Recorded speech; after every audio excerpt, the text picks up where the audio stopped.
Salam damai, Shalom. Kita teruskan dengan Injil Matius bab 16 dengan judul perikop pemberitahuan pertama tentang penderitaan Yesus dan syarat-syarat mengikut Dia. Sejak waktu itu, Yesus mulai menyatakan kepada murid-muridnya bahwa Ia harus pergi ke Yerusalem dan menanggung banyak penderitaan dari pihak tua-tua, imam-imam kepala dan ahli-ahli Taurat, lalu dibunuh dan dibangkitkan pada hari ketiga. Tetapi Petrus menarik Yesus ke samping dan menegur dia, katanya, "Tuhan, kiranya Allah menjauhkan hal itu. Hal itu sekali-kali takkan menimpa engkau." Maka Yesus berpaling dan berkata kepada Petrus, "Enyahlah iblis, engkau suatu batu sandungan bagiku, sebab engkau bukan memikirkan apa yang dipikirkan Allah, melainkan apa yang dipikirkan manusia." Lalu Yesus berkata kepada murid-muridnya, "Setiap orang yang mau mengikut aku, ia harus menyangkal dirinya, memikul salibnya, dan mengikut aku. Karena barang siapa mau menyelamatkan nyawanya, ia akan kehilangan nyawanya. Tetapi barang siapa kehilangan nyawanya karena aku, ia akan memperolehnya. Apa gunanya seorang memperoleh seluruh dunia, tetapi kehilangan nyawanya? Dan apakah yang dapat diberikannya sebagai ganti nyawanya? Sebab Anak Manusia akan datang dalam kemuliaan Bapanya, diiringi malaikat-malaikatnya. Pada waktu itu, Ia akan membalas setiap orang menurut perbuatannya. Aku berkata kepadamu, sesungguhnya di antara orang yang hadir di sini, ada yang tidak akan mati sebelum mereka melihat Anak Manusia datang sebagai Raja dalam kerajaannya." Demikianlah sabda Tuhan.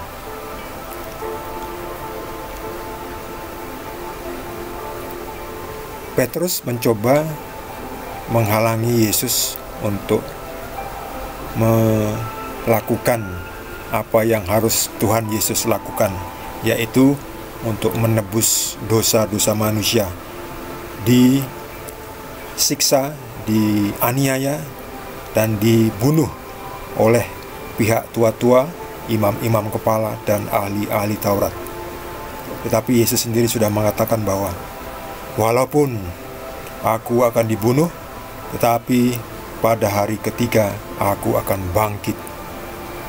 Yesus sudah tahu apa yang akan terjadi pada dirinya. Ini membuktikan Yesus adalah Tuhan. Tuhan tahu apa yang akan terjadi. Tuhan tahu, Yesus juga tahu hari kiamat. Hari dan saatnya tidak ada yang tahu, tapi Tuhan Yesus tahu. Yesus sebagai manusia tidak tahu. Sebab kalau tahu, nanti anak-anak dunia ini akan minta tahu, "Tuhan, apa yang akan terjadi besok? Tuhan, besok harga saham naik atau turun?" Enak saja, dikira Yesus mesin ATM. Asal ada saldonya bisa pencet keluar, ambil duit. Nanti Yesus dikuras, hanya diperlakukan seperti kartu ATM. Yesus tidak mau diperalat, dimanfaatkan oleh manusia-manusia dunia ini yang pikirannya cuma mencari keuntungan, mencari keselamatan dunia, seperti Paulus ini. Petrus menarik Yesus. "Tuhan, kiranya Allah menjauhkan hal itu. Hal itu sekali-kali tak akan menimpa engkau." Ya, Petrus lucu. Petrus menarik Yesus ke samping dan menegur dia. Apa tidak kurang ajar ini? Petrus ngajari Tuhan, menegur Tuhan. Mestinya kita yang ditegur Tuhan. Tapi Petrus menjadi berlagak sok suci, sok hebat, menegur Tuhan. Katanya, "Tuhan, sekali-kali hal itu tidak akan menimpa engkau." Petrus ditegur oleh Tuhan, "Nyahlah iblis." Karena memang ternyata yang ngomong ini adalah iblis yang memasuki egoisnya seorang manusia, Petrus. Manusia itu memang mencari selamatnya saja, tapi selamat di dunia ini aja. Apa gunanya? Di dunia ini hidup kita paling berapa tahun, udah itu mati. Nah, itu setelah itu yang penting. Keselamatan jiwa, keselamatan roh. Karena badan ini Sementara hanya paling berapa tahun, jiwa abadi kekal. Itu yang diutamakan oleh Yesus. Nyahlah iblis, sebab engkau tidak memikirkan apa yang dipikirkan Tuhan, melainkan apa yang dipikirkan manusia. Ya, manusia itu seperti saya dan Anda memikirkan ya yang kalau bisa tidak harus menderita. Kenapa harus menderita?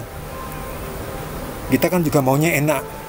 Manusia kan maunya enak sebetulnya. Kalau boleh enak, kenapa harus menderita? Itu pikirannya manusia memang. Wajar. Tapi pikiran Tuhan bukan begitu. Makanya kita semua ini sering mendapatkan apa yang tidak kita harapkan, yaitu apa? Penderitaan. Kita mengharapkan yang kenikmatan, tetapi yang kita dapatkan penderitaan. Itu bagian dari memikul salib. Jadi siapkan hatimu, jangan kecewa, karena kita tidak akan selalu mendapatkan apa yang kita inginkan. Pasti kita juga akan mendapatkan penderitaan. Itu bagian dari memikul salib kita masing-masing. Ya, tentu kita juga nggak akan terus-terusan menderita. Namanya roda, dikatakan roda bundar, kadang di atas, kadang di bawah. Iya betul. Tapi juga kadang rodanya berhenti, nggak berputar. Entah di bawah terus atau di atas terus. Ada juga seperti itu. Tapi hidup ini jalan terus. Dan roda itu mau nggak mau nanti suatu saat akan diputar juga. Paling tidak setelah kita mati, roda hidup kita berubah ya. Kita berpindah ke dunia yang lain, yaitu dunia roh. Disitulah nanti kita baru merasakan pentingnya kita hidup memikul salib, memikirkan apa yang dipikirkan Tuhan, bukan cuma pikiran kita aja. Pikiran kita memang maunya sukses-sukses, maunya sembuh-sembuh, sehat-sehat, apalagi yang hebat-hebat ya.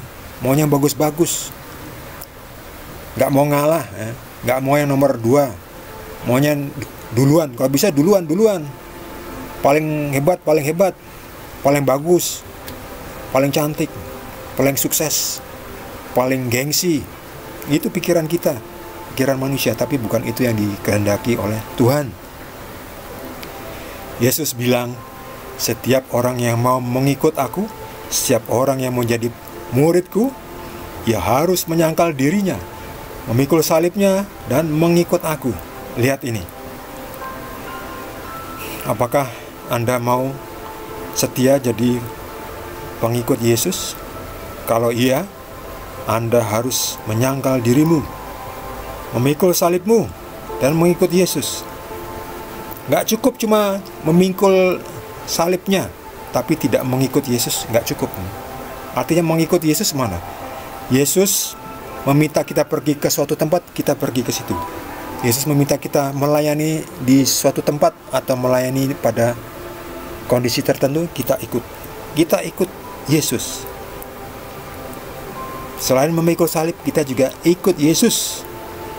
Kemana Yesus menunjukkan kita untuk pergi, kita pergi ke situ. Memikul salib, menyangkal diri. Menyangkal diri itu tidak mengutamakan kebutuhan diri sendiri, tapi kebutuhan Tuhan nomor 1. Jadi kebutuhan kita sangkal dulu, kita perhatikan dulu kebutuhan Tuhan. Kemauan Tuhan apa? Kehendak Tuhan apa? Keinginan Tuhan apa? Itu duluan. Itu namanya menyangkal diri. Jadi kita kan punya kemauan. Kita kan maunya yang enak ya. Mau gaji yang tetap, yang rutin, dan tiap tahun gajinya naik, yang minimal sama dengan inflasi. Kita maunya dapat promosi, kita maunya bisnis kita sukses, omset kita besar, profit kita naik, investasi kita naik terus, harganya naik, saham naik,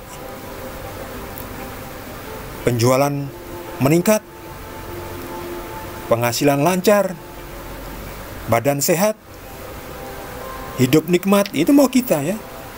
Itu yang kita pikirkan, itu yang manusia pikirkan ya. Jadi kita harus sangkal itu. Kita pikirkan dulu apa kehendak Tuhan. Setelah kehendak Tuhan terlaksana, barulah kehendak kita.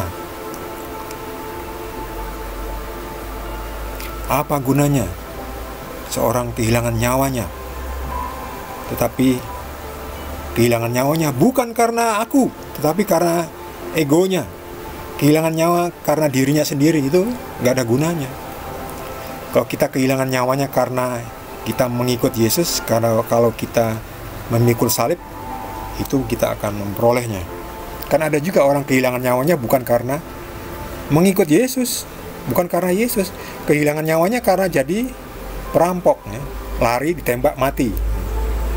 Itu kehilangan nyawanya, tapi bukan karena Yesus, tapi karena kesetanannya, egoisnya, dirinya sendiri. Karena dirinya sendiri mengejar kekayaan, mengejar kenikmatan, mengejar keuntungannya sendiri, lalu mati dalam prosesnya. Ya, mereka mati bukan karena Yesus, tetapi karena dirinya sendiri. Entah kemana mereka, nggak jelas itu nanti nyawanya. Tetapi yang kehilangan nyawanya karena Yesus, yang mati karena memikul salib, mengikut Yesus, mereka akan memperolehnya.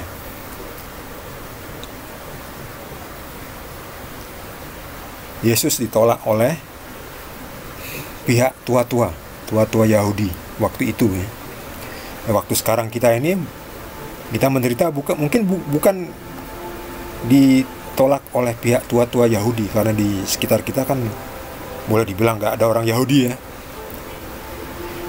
Tapi kita juga di sekitar kita ada orang-orang yang tentu tidak suka dengan Yesus, tidak suka dengan kita pengikut Yesus. Ditolak oleh imam-imam kepala, ahli-ahli Taurat. Bahkan juga kita sering juga ditolak oleh kelompok kita sendiri. Lingkungan kita sendiri menolak kita. Mereka diajarkan yang baik, diajarkan transparansi dalam hal keuangan, tapi tidak mau. Berarti kita ditolak. Saya pernah menjadi bendahara di lingkungan saya ditolak. Karena apa? Karena saya mengajarkan transparansi, akuntabilitas. Harus melampirkan setiap pembelanjaan dengan bukti pembelanjaan. Misalnya kwitansi, nota, tanda terima, struk, dan sebagainya.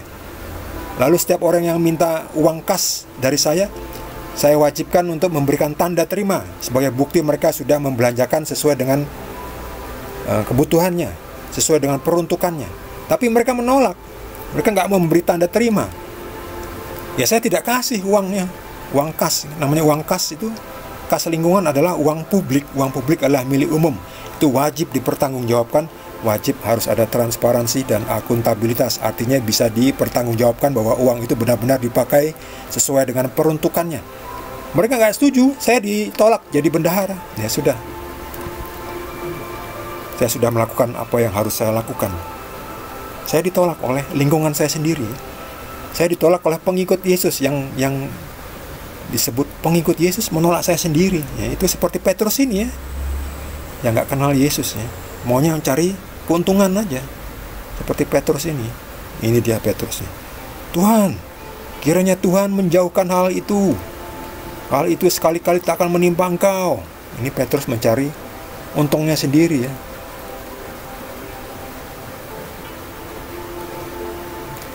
Jadi pengikut Yesus juga kadang ditolak oleh kelompoknya sendiri, ya. Oleh pengikut Yesus yang lain sendiri, yang menyebut dirinya pengikut Yesus tetapi nggak mau memikul salib. Nggak mau, ini dia. Tidak mau menyangkal dirinya, tidak mau memikul salibnya, dan tidak mau mengikut Yesus, mengikut kehendak Yesus, nggak mau. Itu mereka tidak layak menjadi murid-murid Yesus. Anak manusia akan datang dalam kemuliaan Bapanya, diiringi malaikat-malaikatnya.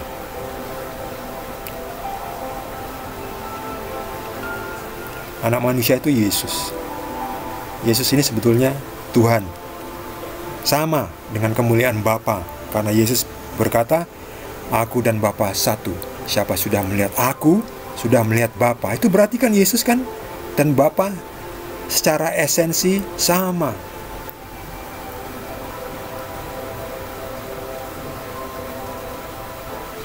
Sesungguhnya di antara orang yang hadir di sini ada yang tidak akan mati sebelum mereka melihat Anak Manusia, yaitu Yesus, datang sebagai Raja dalam kerajaannya.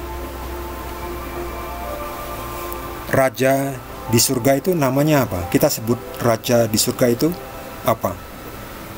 Tuhan. Raja dalam kerajaan surga adalah Tuhan.